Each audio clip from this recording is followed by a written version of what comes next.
नामस्मरण करताना मनात वाईट विचार येणं, स्वतःबद्दल असो किंवा देवाबद्दल असो, हे सेवेच्या सुरुवातीच्या काळात साहजिकच असतं.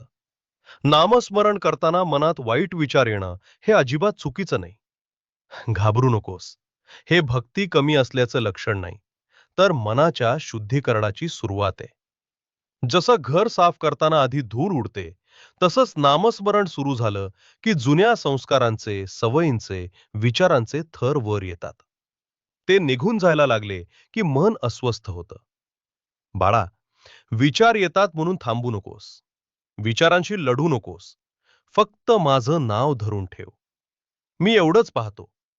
तू विश्वास सोडत नाहीयेस ना? तू नाम थांबवत नाहीयेस ना? सतत नामस्मरण आणि सेवा करत राहा. हळूहळू ते विचार आपोआप शांत होतील आणि तुझ्या मनात माझी शांती स्थिर होईल.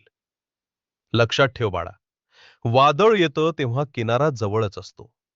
तू योग्य मार्गावर आहेस. मी तुझ्या सोबत आहे. भिवू नकोस. मी तुझ्या पाठीशी आहे.